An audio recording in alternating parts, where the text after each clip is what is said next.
I should have known something was wrong the moment she said merger. My daughter, Claire, has a way of making simple words sound like verdicts.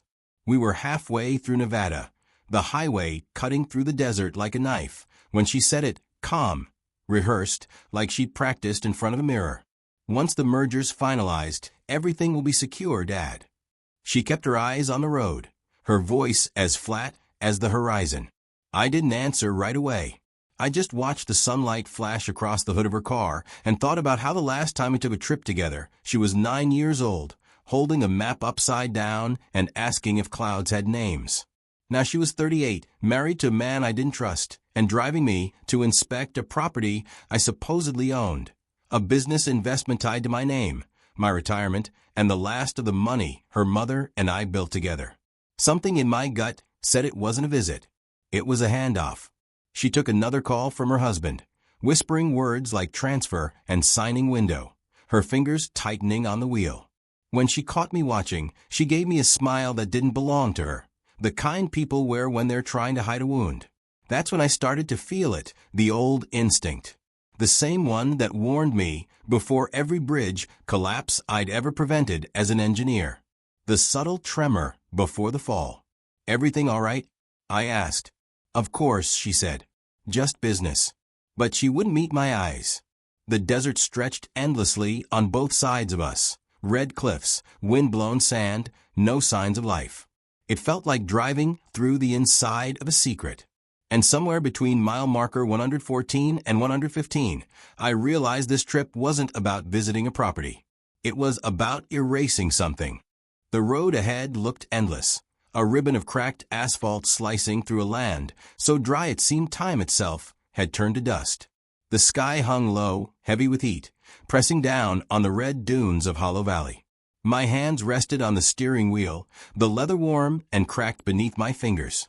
Beside me, Claire scrolled through her phone with that air of detached focus she'd perfected over the years, the kind of silence that hums louder than words.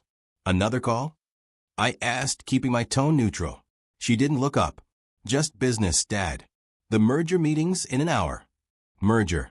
The word had become her favorite weapon lately, sharp, professional, and hollow. Every time she said it, I felt a faint ache in my gut, the way an old injury throbs before the rain. I'd been an engineer my whole life, and I knew when structures were about to collapse. The one between us had been creaking for years. I glanced at her reflection in the window, her profile lit by the desert glare. She had Margaret's chin, my late wife's eyes, but none of her warmth. Claire had become all edges and angles. Perfect hair, perfect ambition, perfect attachment. Somewhere between her first promotion and her second marriage, she'd learned to weaponize calm. You know, I said, my voice steady, I still don't understand what this merger means.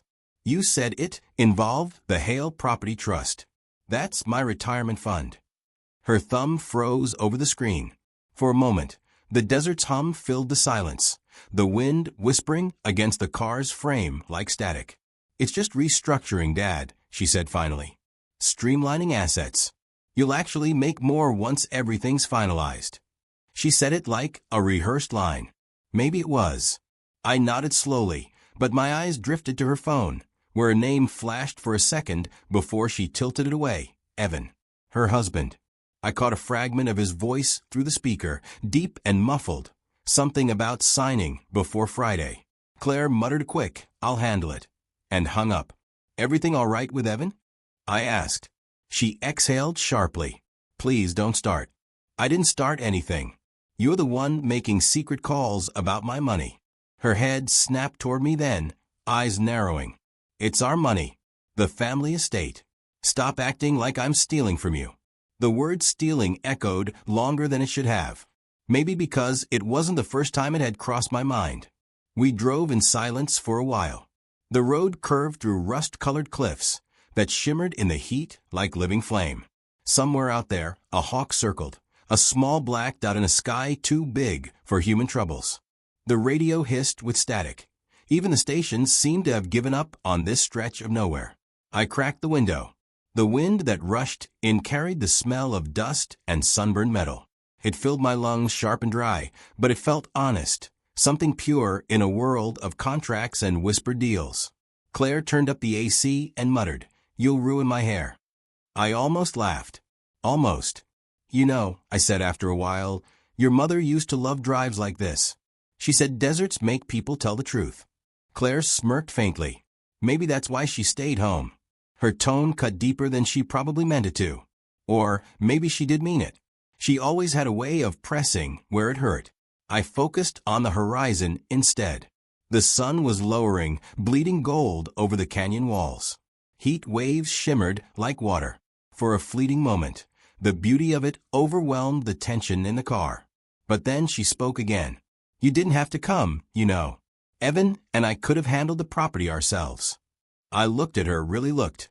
The line of her neck, the faint sheen of sweat at her temple, the way her blouse clung lightly against her chest in the heat. She looked too fragile and too fierce at once. A daughter I barely recognized. "I came because I wanted to see where my life savings are being poured," I said. "And because you're my daughter. That still means something to me." She turned her gaze back to the road, her jaw tightening. "Then stop treating me like I'm the enemy." The words lingered, brittle and raw. I thought about saying something softer, but honesty had already cracked through the surface. "I don't treat you like an enemy, Claire. I treat you like someone I can't quite trust anymore." She flinched. Just a little. Then silence again. The road narrowed as we entered the heart of Hollow Valley. It wasn't really a valley, more like a scar carved into the earth. The air shimmered with heat, and the cliffs on either side seemed to lean inward, as if closing in on us. A storm was brewing in the distance. I could taste the electricity on my tongue. "Pull over a minute," I said. "I need some air." She sighed, but slowed the car. As I stepped out, the ground radiated warmth through my shoes. The desert was alive, cicadas screaming, wind moaning through the rocks. I stared out at the horizon, trying to find something steady. Behind me, Claire's phone buzzed again. She didn't answer this time. She just stared at the screen, her face pale. "Everything okay?" I asked.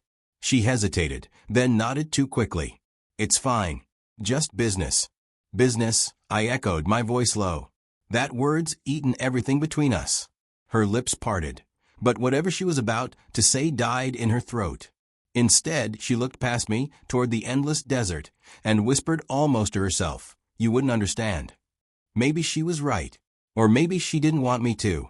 When I got back in, the temperature had dropped slightly, the air thick with the promise of rain that rarely came here. I watched her hands on the wheel. They trembled, just barely. Not fear, guilt. I knew that tremor well. I'd seen it in men who lied on construction bids, who built weak foundations, hoping no one would notice, until the collapse. "Claire," I said quietly, "what are you merging? What are you signing?" Her knuckles whitened on the wheel. "Stop, Dad." But I couldn't stop. "It's my name on those accounts. If something happens." "Stop," she snapped, louder this time. "You think I'd hurt you? Is that what you believe?" The question hung there like thunder, and I didn't have the courage to answer it. Outside, the wind picked up, carrying dust and memory, blurring the horizon into a smear of red and gold. We drove on in silence again, the car moving through Hollow Valley like a shadow through a dying sun. By the time we reached the ridge, night had begun to crawl across the sky. Her phone buzzed once more, and this time, she answered with a whisper. "Yes. Almost there. He doesn't suspect." My breath caught. She must have realized I'd heard, because she turned her head sharply, her eyes wide and cold. For a long moment, neither of us spoke. The road stretched endlessly ahead, but I could already feel something closing behind us. A door, a bond, maybe an entire life. And as the first drops of rain hit the windshield, I knew Hollow Valley would not let either of us leave unchanged. The rain came and went like a rumor. A few drops, a breath of cool air, then nothing but dust again. The desert swallowed everything quickly here, even storms. Claire drove faster now, her hands tight on the wheel, the headlights cutting through the violet dusk like knives. I watched her profile in the dim glow of the dashboard. She looked like she was fleeing something, or maybe someone. I just didn't know who. "Who was that on the phone?" I asked finally. My voice was calm, but inside, something coiled tight. She didn't look at me. No, one important. That's the third time you've said that today. Then maybe you should stop asking. Her tone stung, not because it was harsh, but because it was dismissive, the way you'd speak to a stranger, not your father. I turned my eyes to the window. The desert stretched wide and empty, the horizon bleeding into night. A flicker of neon in the distance marked a diner or a gas station, civilization, or at least a poor imitation of it. You're hiding something, I said. And it's not just business. That got her attention. She slammed on the brakes, the tires skidding against gravel as the car fishtailed to a stop. The seatbelt dug into my chest. Dust rose around us, swirling like smoke. Claire turned to me, her eyes wild in the half-light. "Stop treating me like a criminal," she shouted. "You think because I'm your daughter you get to interrogate me? You've been retired for years, Dad. You don't understand how the world works anymore." "I understand integrity," I said softly. "I understand that when someone says he doesn't suspect, there's something to suspect." Her lips parted in shock. For a second, guilt flickered across her face, quick, fragile, undeniable. Then she masked it with anger. "You were listening in on my call?" "I didn't have to. You were right there." She laughed, short, bitter, hollow. "You think you're so righteous. You think everything's about betrayal. Maybe that's why Mom died feeling like you never really saw her." That hit me harder than she could have known. My hands clenched against my knees. "Don't you dare use your mother to justify whatever this is." She turned away, staring out into the desert as if it might offer her a way out. Her breathing was uneven, almost shaking. "You never trusted me," she whispered. I swallowed hard. "You made it hard to." The silence after that was unbearable. Even the wind seemed to stop. Somewhere in the distance, thunder rolled across the canyon, a low, tired growl. The car's engine idled between us, its hum the only proof we still shared the same air. Claire reached for the ignition, but I put my hand over hers. "Tell me what you're doing," I said. "What's this merger really about?" She looked down at our hands, mine wrinkled, worn by years of building things that lasted. Hers smooth, manicured, untouched by labor. When she met my eyes again, something in hers had hardened. "I'm protecting the family," she said. "Streamlining the assets before they rot in some outdated trust fund you built 30 years ago. By signing my name to things I never proved." I asked. Her jaw tightened. "You gave me power of attorney. Don't pretend you didn't know what that meant." "I gave it to you because I trusted you," I said. "Not because I thought you'd twist it into a weapon." That was the last straw. She threw her hands up and shoved open the door. The desert wind rushed in, hot and dry. "Get out," she said. "What?" "Get out. You need air, remember? Maybe it'll clear your head." Her voice trembled slightly, but the fury was real. I hesitated, half expecting her to cool down, to take a breath, apologize, something. But her eyes were distant, almost vacant, as if she'd already made up her mind. I stepped out slowly. The heat hit me like a wall. The road was empty for miles, no sign of another car, no sound but the wind. I turned back to her. "Claire," I said quietly, "you don't know what you're doing." She looked at me then, not with hate, but with something colder. Pity. "No, Dad," she said. "You don't." And before I could move, she slammed the door, shifted into gear, and drove off. The taillights burned red against the twilight, shrinking until they vanished completely. Then there was only dust. The echo of the engine faded, replaced by the hum of insects and the hollow sound of my heartbeat. I stood there for a long time, the desert stretching around me like an ocean of silence. I laughed once, just to hear a human sound, but it came out broken.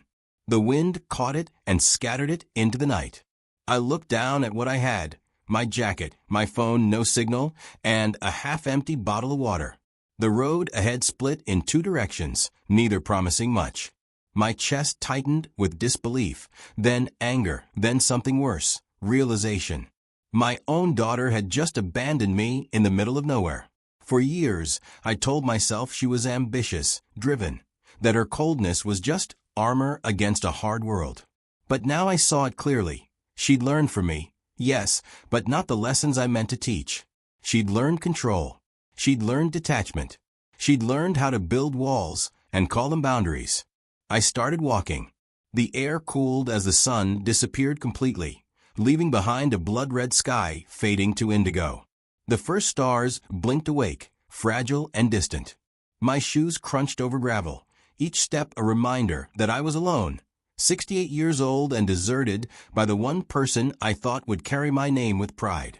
I tried to think rationally. She'd come back, maybe. Or she'd circle around after cooling off. But the truth was in the way her voice had cracked, not from anger, but finality. She wasn't coming back. As the last trace of daylight vanished, I found myself whispering her name just to hear it again. Claire. The wind answered. The desert doesn't care for human sorrow, it only swallows it whole. So I kept walking, one slow mile at a time, with nothing but the stars for company and the memory of a daughter who had just proven how little she needed her father. And somewhere deep inside, beneath the exhaustion and the ache, a different feeling began to take root, not despair, but a quiet, burning need for answers. At first, I just stood there, watching the dust settle where her car had disappeared. The silence afterward was almost physical, pressing against my ears, my ribs, my thoughts. The wind moved through the sagebrush with a sound like whispering voices, cruel, indifferent witnesses to what had just happened. It was getting dark fast. The desert does that. 1 minute it's endless light, the next it's swallowing you whole. I checked my phone again. No service. Of course not. Hollow Valley doesn't believe in connections. Not the kind that matter, anyway. I started walking west, toward the faint shimmer I thought might be a gas station or maybe a mirage. The air cooled quickly, the heat bleeding out of the ground. My shoes crunched over gravel and sand, and with every step I replayed the argument in my head, the way her voice broke when she said you don't understand. She was wrong. I understood perfectly. She wasn't running from me. She was running from what she'd done. The bottle of water was half empty, and I forced myself to take only tiny sips. The taste of dust clung to the plastic. The wind carried the smell of rain that would never come. Somewhere behind me, a coyote howled, a lonely, echoing sound that fit the moment too well. For a while I thought about Margaret. What she would have said if she'd seen this. Her daughter leaving me in the desert like an unwanted relic. Margaret had always been the bridge between us. She believed Claire's ambition came from love, that she wanted to make me proud. I wanted to believe it too. But pride can be a sickness when it feeds on blood instead of effort. The road stretched endlessly, broken only by the occasional mile marker leaning slightly, like it had given up standing straight. The stars above were sharp and cold. I could feel sweat drying on my back, my shirt clinging to me in patches. My thoughts began to blur with the rhythm of my footsteps. Crunch, breath, crunch, breath. After what felt like an hour, the shimmer ahead resolved into something real. A gas station sign flickering weakly against the night. It looked like salvation, but I still had miles to go. My legs ached. My throat burned. Each breath came out like gravel. That's when I saw the lights behind me. 2 beams slicing through the darkness, growing larger, brighter. My first instinct was relief. Maybe she'd come back. Maybe guilt had won. But as the vehicle approached, I realized it wasn't her sleek SUV. It was a truck, an old blue Ford, its engine rumbling like distant thunder. The truck slowed as it neared. The driver's window rolled down, and a woman leaned out. She had dark hair pulled into a braid, skin tan from long days in the sun, and a face that looked kind but wary. "You lost, old-timer?" she called over the engine noise. I managed a hoarse laugh. "That obvious?" She smirked. "Little bit. Not many folks hike Hollow Valley for fun." I explained in fragments that my daughter and I had argued, that she'd driven off, that I was trying to reach the next town. I left out the betrayal, the money, the ache behind my ribs. Some truths sound too pathetic in the open air. "Climb in," she said finally, opening the passenger door. "You'll cook out here if you keep walking."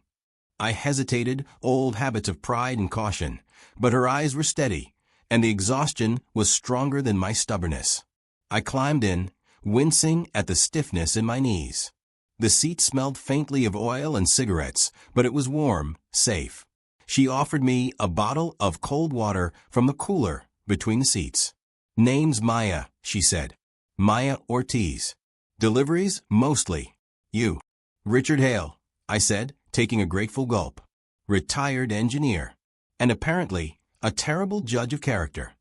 She smiled faintly, glancing at me from the corner of her eye. "Family trouble?" I looked out the window, where the desert slid by in shades of silver and shadow. "Something like that." She didn't press. Instead, she turned up the radio, an old blues station crackling with static. The sound filled the truck, smooth and haunting, like it belonged to the landscape. For a while we didn't speak.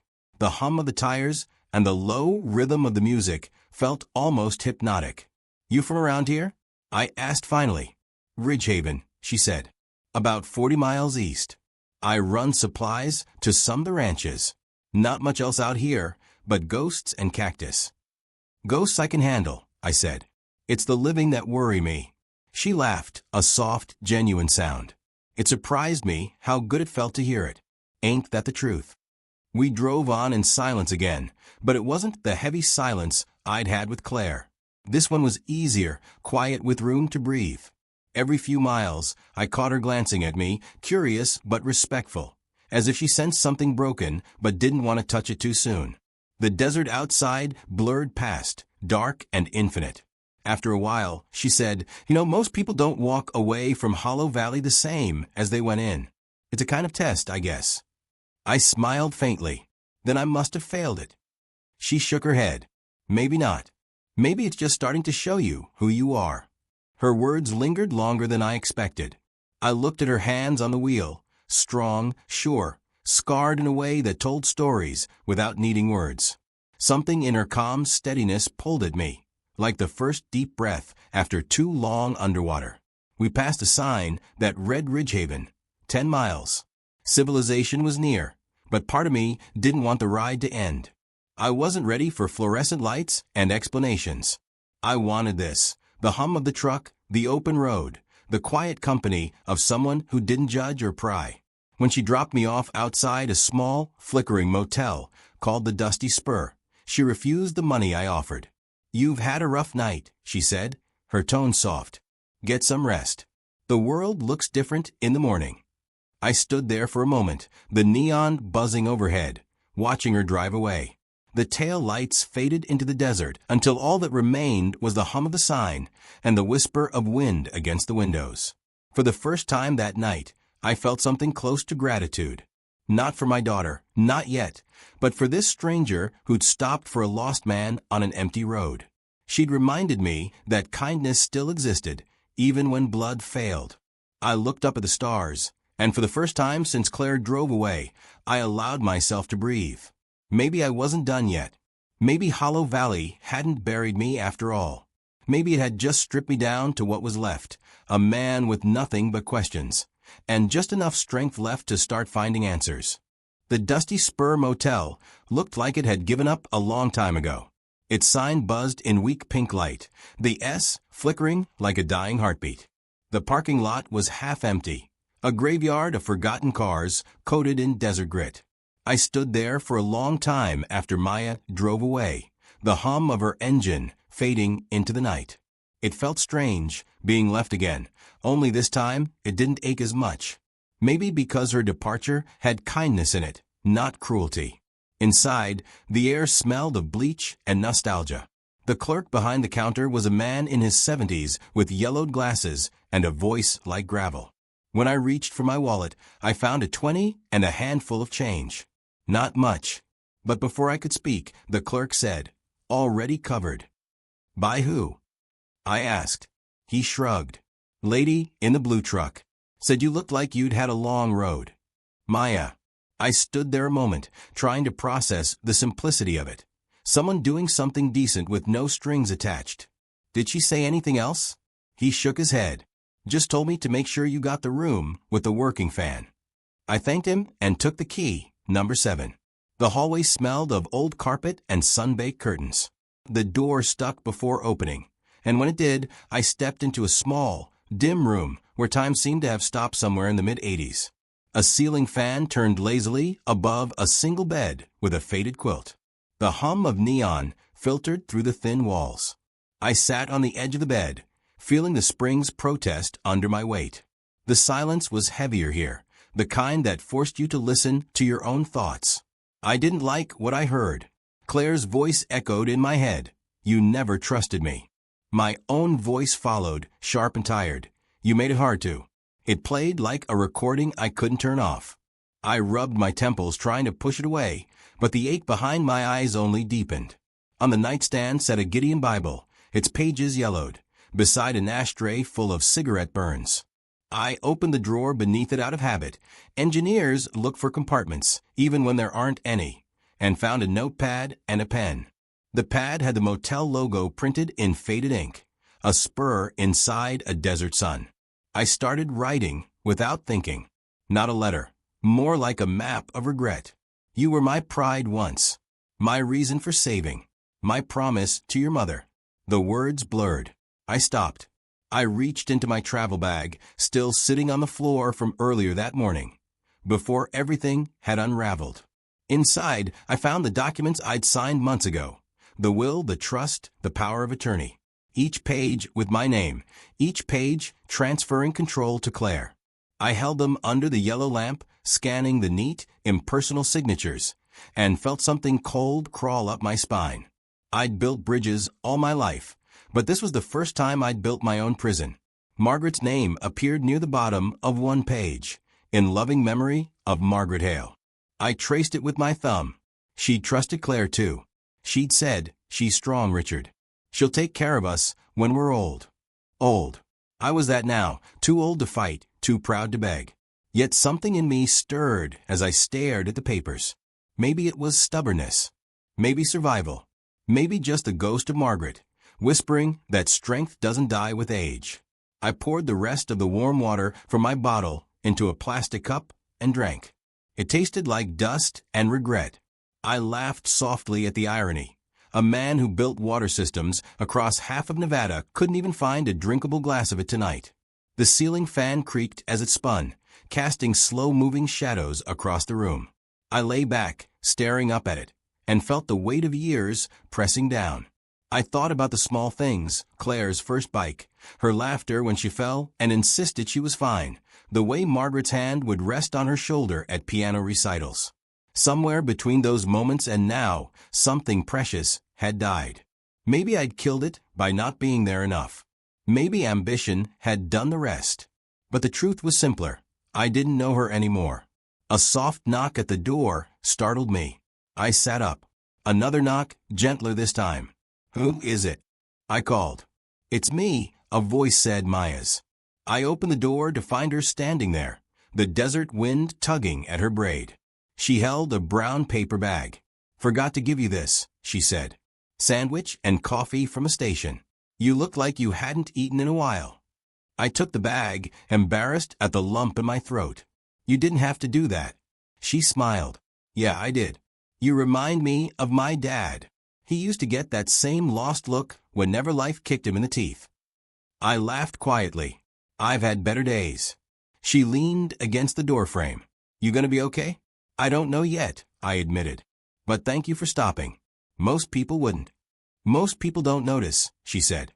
"Or they pretend not to." She hesitated a moment longer, as if she wanted to say something else, then gave a small nod. "Get some rest, Richard." When she left, I stood at the doorway a while longer, the night breeze moving through the empty parking lot. Somewhere far off, a train whistle echoed, that lonely, eternal sound that always seems to call to men who've lost their way.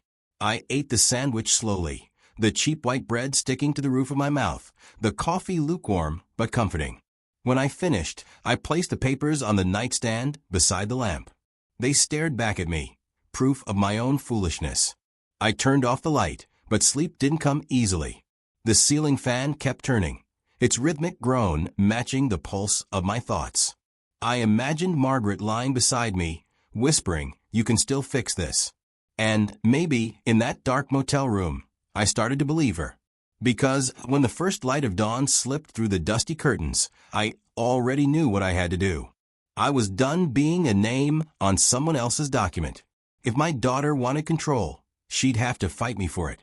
Morning light bled slowly through the torn motel curtains, streaking the walls in amber and gray. I sat on the bed with a stack of documents spread across my knees. The will, the trust, the signatures that had turned my legacy into someone else's playground. I'd stared at those pages half the night, memorizing every line, every date, every legal dagger disguised as affection. When I finally stood, my joints ached, but my mind was clear. I wasn't walking away from this. Not again. Claire might have taken my signature, but she hadn't taken my backbone. I checked out just after sunrise. The old clerk gave me a nod that said he'd seen plenty of broken men pass through this place, but maybe not many who left with fire still in their eyes. Heading east, he asked. Back toward Salt Lake, I said. Got some repairs to make. He smirked. To the car or yourself? Both. Outside, the air was sharp with morning chill. The desert looked softer in that light, less cruel, more like a clean slate. Maya's truck was gone, but a coffee cup sat on the motel railing with a note tucked beneath it. You'll figure it out. M. I smiled despite myself. I didn't know if she meant life, family, or just directions, but the words helped. I drained the coffee, still warm, and caught the next bus out of Ridgehaven. It rattled through long stretches of nowhere until the city began to rise in the distance. Cranes, towers, the cold geometry of progress. Harold Lang's office was on the top floor of an old building downtown, one of those stone facades that pretends not to notice the glass towers sprouting around it. He'd been my colleague for 20 years, a structural engineer turned attorney, the kind of man who measured ethics the same way he measured beams, by how much weight they could bear before they cracked. He looked up from his desk when I entered. Richard Hale, he said, standing. God, it's been years. You look like hell. Feels accurate, I said, shaking his hand. I need your help. He gestured to the chair across from him. Start from the beginning. I told him everything.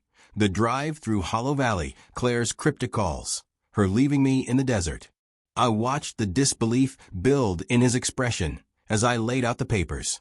When I finished, he leaned back, exhaled slowly, and said, Jesus, Richard.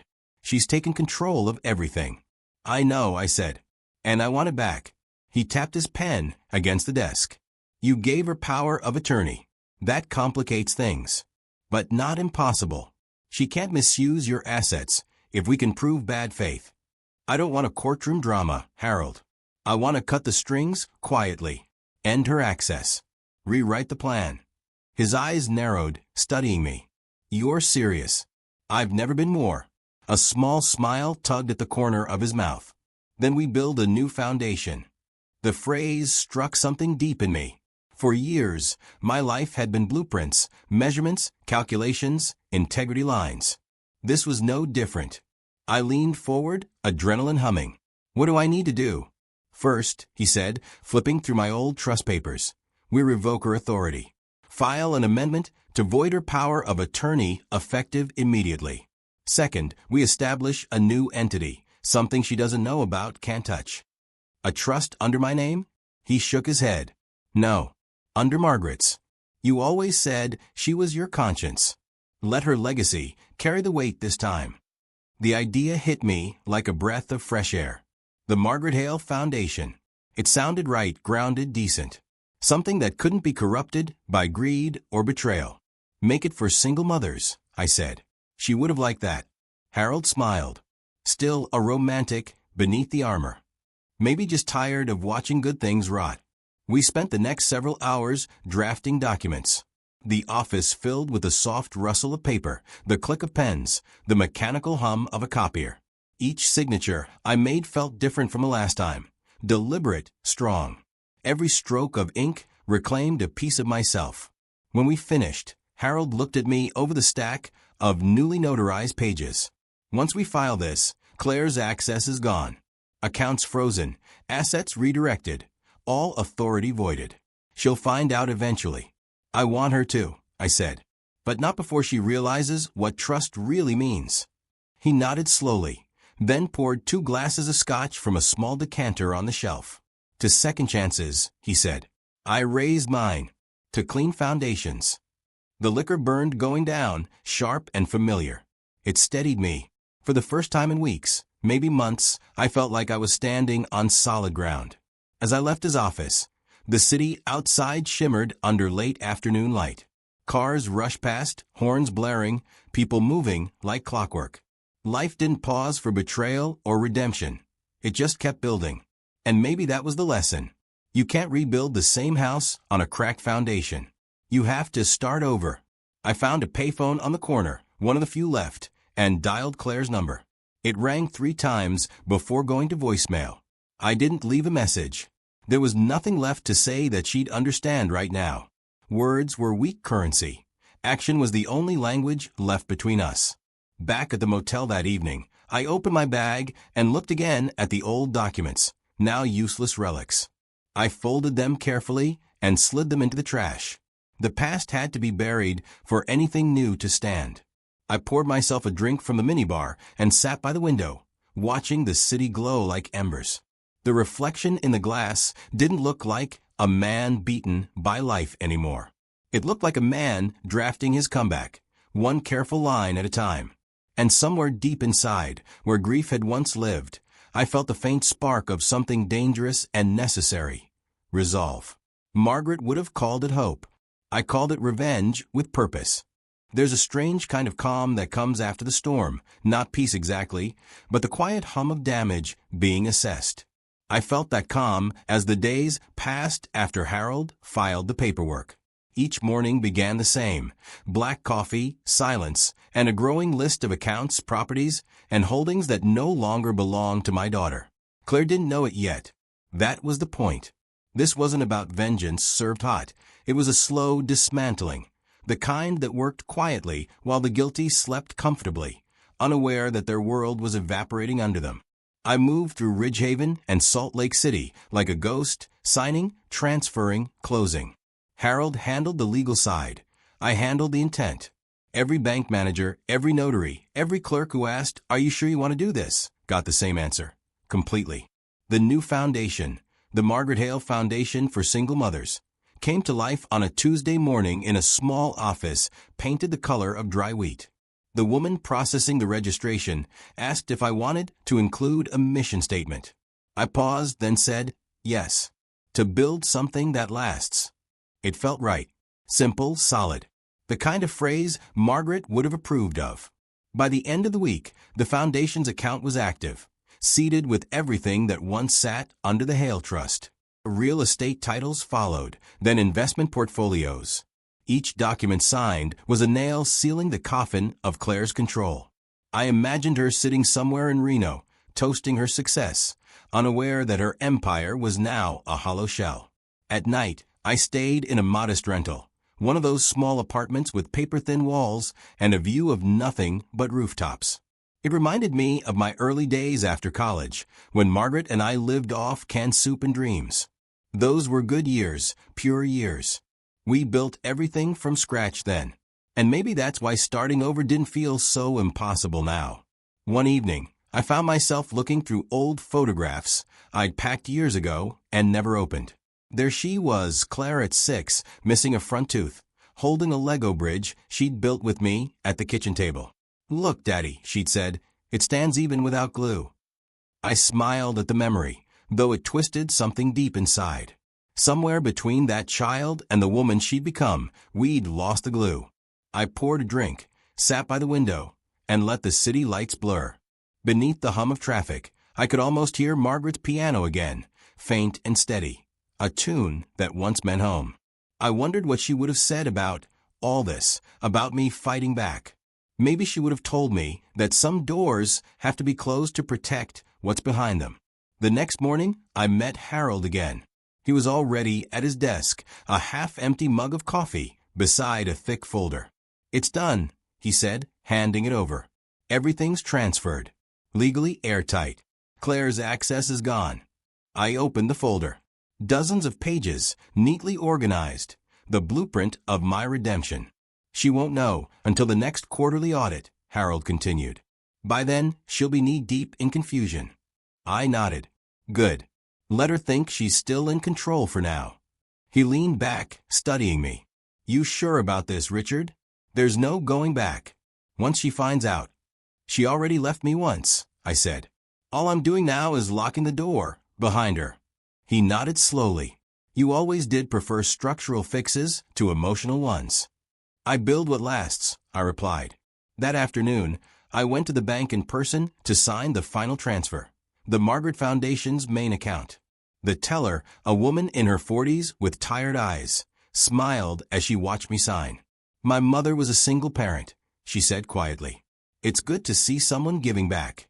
Her words caught me off guard. I managed a small smile. It's long overdue. When I stepped back into the sunlight, something inside me eased for the first time in months. The air felt lighter, cleaner.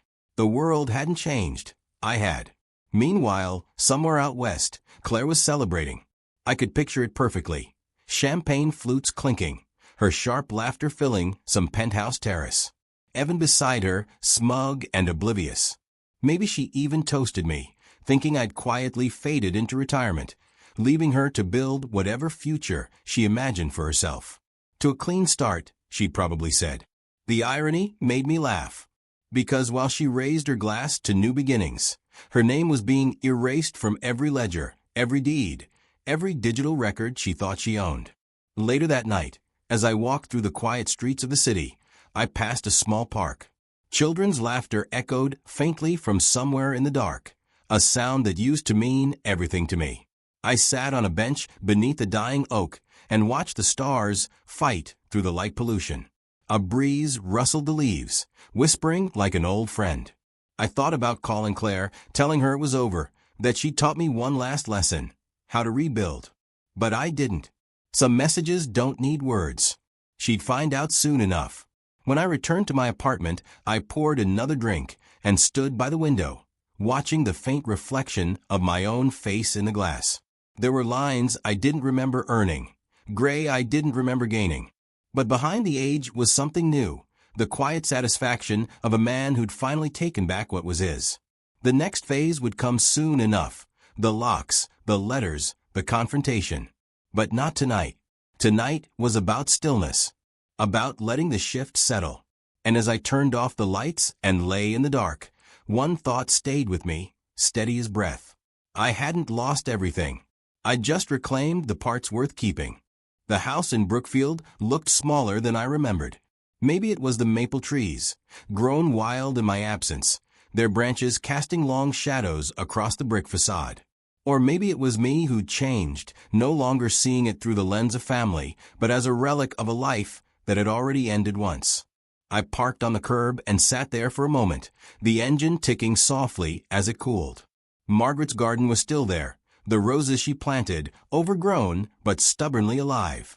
The gate creaked when I opened it, its rusted hinge singing an old song I hadn't heard in years. The front door stuck the way it always had. I pushed harder, and it gave way with a sigh. The smell hit me immediately. Dust, faint lavender from an old candle, and something metallic, like forgotten time. The air felt heavy, still. Every sound echoed. The soft thud of my shoes on the hardwood, the low hum of the refrigerator that somehow still worked. I dropped my bag by the stairs and just stood there. This was the place where Claire had taken her first steps, where Margaret and I had slow danced in the kitchen after bad days, where every photograph on the wall carried proof of something good once existing. But now those memories felt like ghosts. Beautiful ones, yes, but ghosts all the same. A locksmith arrived that afternoon. His name was Drew, a young guy with a nervous smile and a tool belt that clinked like a pocket full of secrets. "You're changing all the locks?" he asked. "Every single one," I said. "Doors, windows, even a safe." He whistled softly. "Bad tenants." "Worse," I said.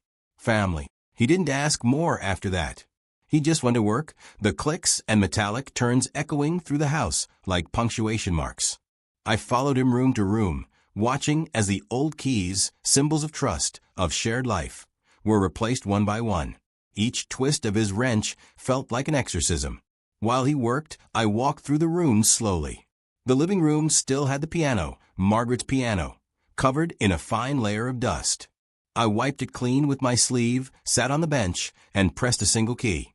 The sound was soft, uncertain, but pure. It vibrated through me like memory.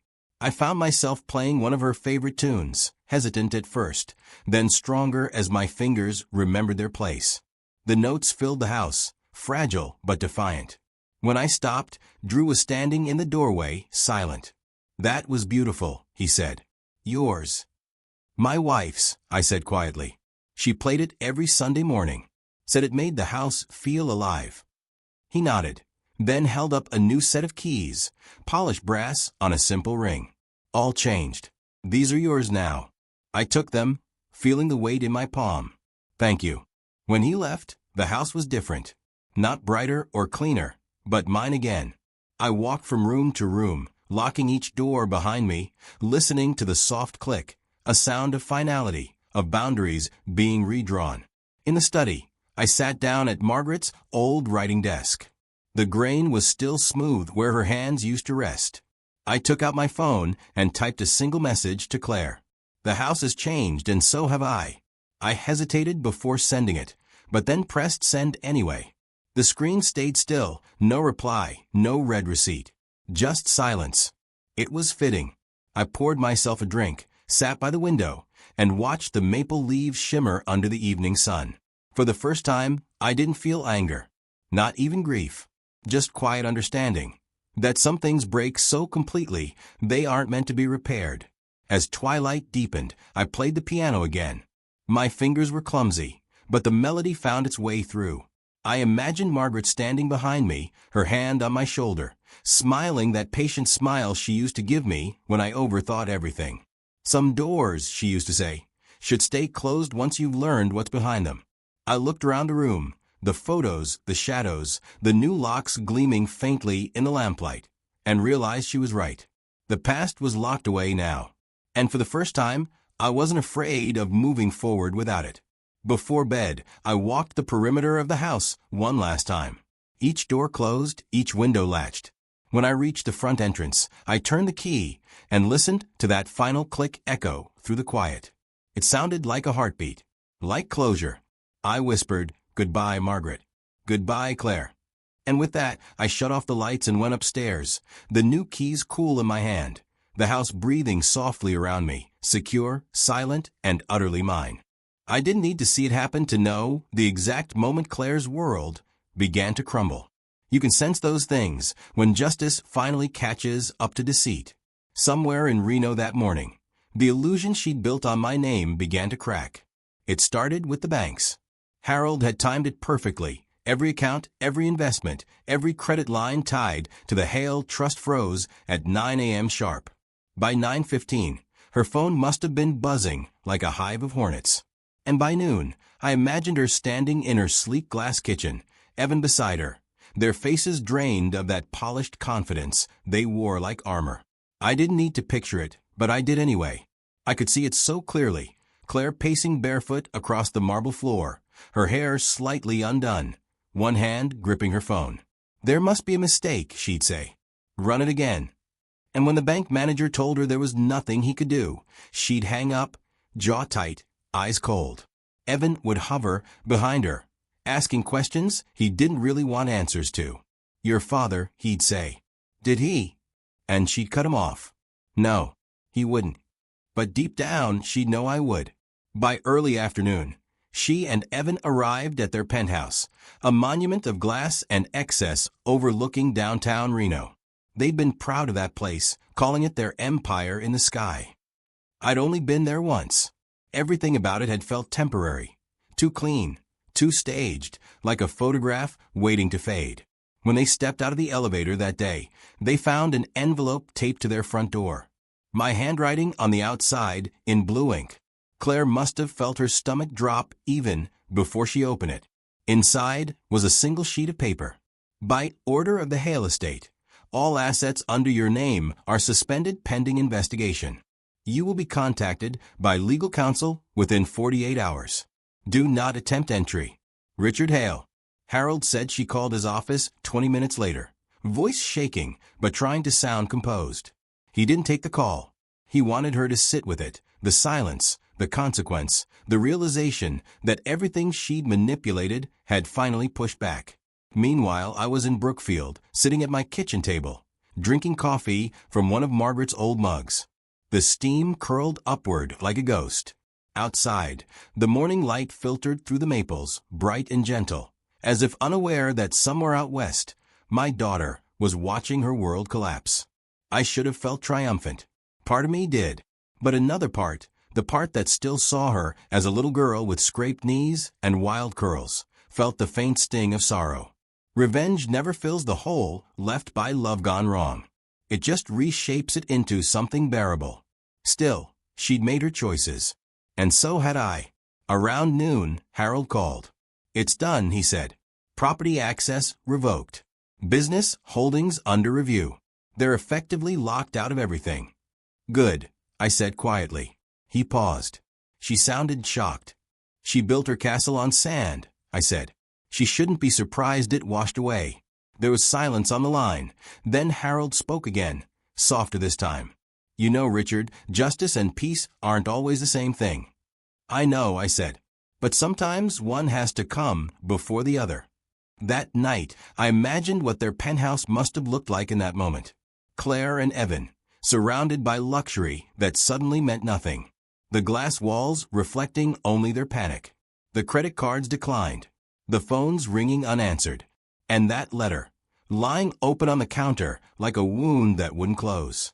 I pictured Evan turning on her, frustration turning to fear. "What the hell did you do, Claire?" And her voice cracking for the first time. "He's taken everything." Maybe she cried. Maybe she didn't. Claire had always been too proud for tears. But I imagined her sinking to the floor, knees drawn up, staring at the city lights below, the same city she tried to own. The empire was gone, but what haunted her most, I think, was the realization that she'd never really had control at all. The thought didn't make me happy, exactly. It just made things quiet inside. Balanced. Like a scale finally finding its center. Later that evening, I went for a walk. The air was cool, the streets washed clean from an afternoon shower. I passed a young couple on their porch, laughing softly, sharing a blanket. The sound of it tugged at something deep in me, not envy, but memory. I used to have that. Margaret and I used to sit on our porch, sipping wine, talking about nothing and everything. I wondered what she'd say if she could see me now, if she'd think I'd gone too far, or if she'd nod with that small, knowing smile and say, "You did what you had to." When I got back home, the house was dim except for the soft lamp over the piano. I sat down and played a few notes, not thinking about revenge or justice anymore. Just the music, slow and low, the kind that fills a house without needing words. As I played, I thought about Claire again. Maybe someday she'd understand. Maybe not. But the truth was out there now, written in ink, locked in vaults, stamped by the law.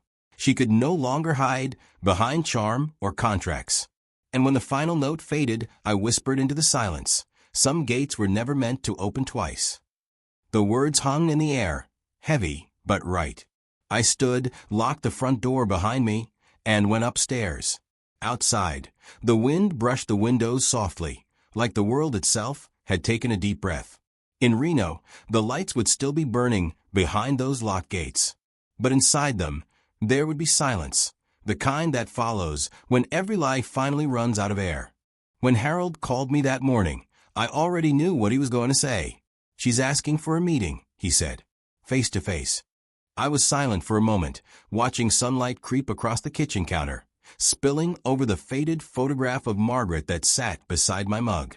Claire's mother had been gone for 6 years, but she still had a way of watching me when I needed reminding of who I was and who I used to be. "Tell her I'll come," I said finally. The drive to Harold's office felt longer than usual. Every mile carried the weight of 30 years, every mistake, every unspoken word, every small betrayal that had paved the road to this moment. When I arrived downtown, the city shimmered under late morning light. The glass towers looked cold and brittle, reflections of ambition masquerading as permanence. Harold met me at the door. "She's already here," he said quietly. "And she's different." I nodded, though I wasn't sure what that meant. Inside the conference room, she stood by the window, arms crossed, looking out over the skyline. She didn't turn when I entered, but I could see her reflection, Pale, drawn, eyes darker than I remembered. "Claire," I said. She turned slowly. For a moment, neither of us spoke. Then she gave a brittle smile. "You look older. Age tends to happen," I said. "So does truth." Her jaw tightened. "You think this is truth?" Freezing my accounts, humiliating me, dragging my name through every bank and firm I've ever worked with? You call that justice? I sat across from her. I call it consequence. Harold entered quietly, closing the door behind him. He set a folder on the table and said, "Before we begin, I should make something clear. The investigation into the misuse of the Hale Trust is ongoing. The evidence we've compiled shows several questionable transfers made under Claire's authorization. Funds moved into private accounts, assets liquidated without consent." "That's ridiculous," she snapped. "I was consolidating for the merger. It was business, not theft." "Then business has an interesting definition these days," I said. She glared at me, but the anger didn't reach her eyes. There was something else there, something raw. Fear. She sat down opposite me, her hands clasped tightly in front of her. "You wanted to destroy me," she said quietly. "Your own daughter." "I wanted to save what was left of our family name," I replied. "You used it like a credit card." "I built something," she shouted. "You just sat in your house and judged. You have no idea what it takes to survive out there." I leaned forward. "You're right. I don't know what it takes to survive in a world that measures worth by manipulation. But I know what it takes to live with yourself after. That's the difference." She looked away, blinking hard. The silence stretched. Harold opened the folder and slid a few pages across the table. Printed statements, transaction logs, screenshots of transfers from the trust into shell accounts linked to her husband, Evan. Her breath hitched. "Where did you get those?" "From the same system you thought no one monitored," Harold said calmly. "It's over, Claire." She stared at the papers, her face pale. "Evan handled those," she whispered. He said, but then she stopped. Her eyes darted between the pages and me, realization dawning like a shadow across her face. "He said he'd fix it," she muttered. "That it was temporary." I could have told her I'd warned her about him, but what good would it do now? I'd learned that vindication is just another kind of poison. She looked up at me, her voice smaller now. "You really hate me, don't you?" The question caught me off guard. I took a long breath, my voice quiet when it came. "No. I hate what you became. But hate? No. That's not what this is." "Then what is it?" "Boundaries," I said. "I won't open the door to dishonor again." The words came out steady, final. They hung in the air between us like a verdict. She looked at me for a long time, and I could see the wall finally cracking, not from my anger, but from her own reflection. Her voice broke. "I thought I was doing it for us, for Mom's legacy." "You were doing it for yourself," I said gently. "You just used her name as cover." Tears welled at the corners of her eyes, but she blinked them back, refusing to let them fall. Pride, her last armor. She gathered the papers and pushed them away as if they burned. "So this is it," she said. "You get the last word?" "No," I said, standing. "You do, but I won't be here to hear it." I turned toward the door. Behind me, I heard her whisper something, too soft to make out, but it sounded like "I'm sorry." Whether she meant it or not didn't matter anymore. Some apologies arrive too late to rebuild what they break. Harold caught my arm as I reached the hallway. "You did the right thing," he said. "I didn't do it to be right," I replied. "I did it to stop being wrong." Outside, the city air felt cooler than before. I walked slowly toward the parking lot, each step lighter than the last. For years, I'd carried the weight of her mistakes as if they were my own. But as I stepped into the sunlight, I felt it lift, not forgiveness exactly, but something close. I thought about that phrase again, "I won't open the door to dishonor." It wasn't bitterness. It was a vow. To myself, to Margaret, to whatever decency I still believed in. When I reached the car, I looked up at the sky, pale blue, washed clean by morning light, and whispered, "It's finished." And for the first time in a long while, I almost believed it. The house stood where Margaret once dreamed it would, on the corner of Sycamore and Hillcrest, sunlight spilling through its tall windows like grace itself. The sign by the gate read the Margaret Foundation Home, carved in clean brass letters that gleamed softly in the morning light. I ran my fingers across them, feeling each letter as if it were her name carved into the world one more time. Inside, the sound of laughter filled the halls. Children, half a dozen of them, at least, running, shouting, living. Their joy echoed through the freshly painted rooms, warm and wild and entirely alive. Volunteers moved between them with soft smiles and patient voices. The air smelled of bread baking somewhere in the kitchen and lemon polish on new floors. For the first time in years, a place that bore my name, or hers, felt right. Harold stood beside me, hands in his pockets, looking around. "You did it," he said. "You really built it." I smiled. Not just me. Margaret too. She just had the better blueprint. He chuckled quietly, then looked toward the children. "You sure you're ready for the noise? This place will never be quiet again." "That's the point," I said. "Silence has had me long enough." We walked through the hall, together. Each room was simple, clean beds, shelves stacked with books, sunlight everywhere. There was something humbling about it. I'd spent my life building towers, bridges, things that touched the sky, but not the heart. This was different. This was grounded. Real. At the far end of the hall was a small music room, Margaret's idea, back when this had only been a sketch in my notebook. A piano stood near the window, polished and bright, waiting. I sat down on the bench and pressed a key. The sound rang out pure and clear. It felt like coming home. A little girl with tangled brown hair peeked around the doorframe. "Are you the man who built this place?" she asked. I smiled. "Something like that." She stepped inside shyly, her shoes squeaking on the floor. "Miss Lillian says it's a house for people who didn't have one before." "That's right," I said. "Now you do." She nodded solemnly, then looked at the piano. "Can you play?" "A little," I said, "but I bet you play better." Her grin came quick, unexpected, the kind of smile that reminds you why the world's still worth fixing.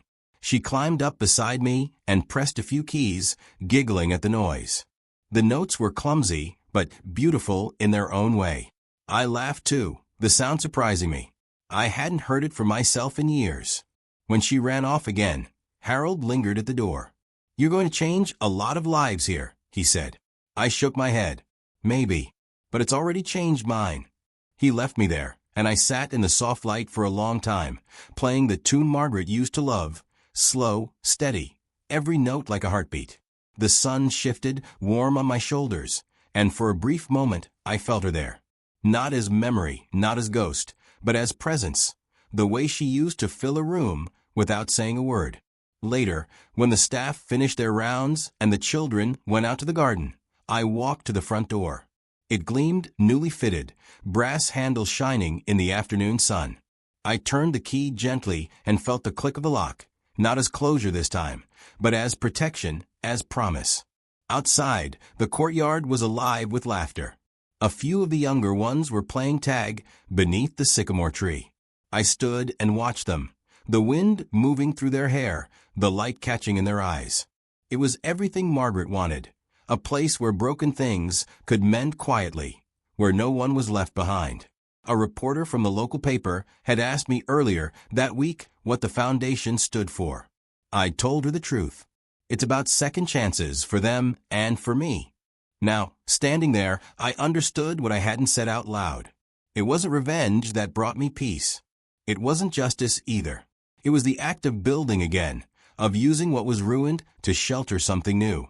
As the day faded, I walked through the garden, the gravel crunching softly under my shoes. The roses Margaret loved were blooming again, wild and unapologetic. I reached down, touched one gently and whispered, "You'd have liked this." When I stepped back inside, the last of the sunlight stretched across the hallway like a path of gold. I followed it to the door, locked it behind me, and leaned against the frame for a moment, listening to the quiet inside, the hum of life, the faint echo of the piano, the heartbeat of something good. "Some doors," I murmured, "are meant to stay closed. But others, like this one, were meant to open toward light." And for the first time in a long, long while, I didn't feel alone.